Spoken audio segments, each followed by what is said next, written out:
جناب رسول اللہ صلی اللہ علیہ وسلم کی قیادت میں جب مسلمانوں کو پہلی لڑائی درپیش تھی بدر میں، اب مسلمان 300 ہیں یا 313 ہے،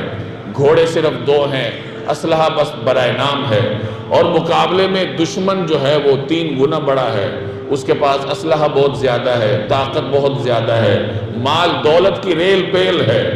اب آپ صلی اللہ علیہ وسلم نے ان حالات میں مسلمانوں کی مجلس شورا بلائی اور ان سے مشورہ کیا اور فرمایا اشیروا علی ایھا الناس، اے لوگوں مجھے مشورہ دو، مجھے کیا کرنا چاہیے۔ یعنی ماحول تمہارے سامنے ہے کہ ہماری تعداد کم ہے، اسلحہ کم ہے، اتنے بڑے دشمن سے ہمیں سامنا کرنا ہے، ہمیں کیا کرنا چاہیے۔ حضرت ابوبکر کھڑے ہوئے اور عرض کیا کہ یا رسول اللہ جیسے آپ مناسب سمجھیں ہم حکم پہ عمل کے لیے تیار ہیں۔ حضرت عمر نے انہی جذبات کا اظہار کیا۔ حضرت مقداد کھڑے ہوئے، انہوں نے عرض کیا کہ یا رسول اللہ ہم بنی اسرائیل کی طرح نہیں ہیں جنہوں نے اپنے پیغمبر سے کہا تھا کہ اے موسیٰ تم اور تمہارا رب جا کے لڑائی کرو، ہم یہ بات نہیں کہیں گے، بلکہ ہم یہ عرض کریں گے کہ آپ ہمیں لے جائیے،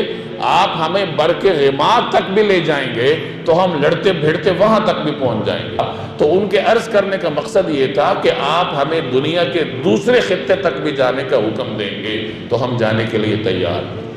اسی موقع پر انصار کے سردار سعد بن معاذ کھڑے ہوئے اور انہوں نے عرض کیا کہ یا رسول اللہ آپ ہمیں سمندروں میں کودنے کا حکم دیں گے تو ہم سمندروں میں بھی کود جائیں گے۔ جب پیغمبر کے حکم پر ایسے لبیک کہا، اتحاد اور اتفاق سے کام لیا، تو اللہ نے مٹھی بھر مسلمانوں کے ہاتھوں طاقتور قبیلے کو ایسی شکست دلوائی کہ پورے عرب پر سے قریش کا جو رعب اور دبدبہ تھا وہ ختم ہوا۔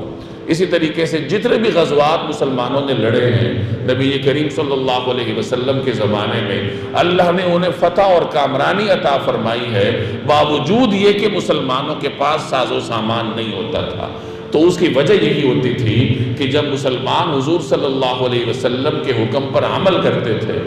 اور آپ علیہ السلام کے طریقہ کار کو لے کر چلتے تھے، اتحاد سے کام لیتے تھے، تو اللہ تبارک و تعالی بڑے سے بڑے دشمن پر بھی انہیں فتح عطا کرتا۔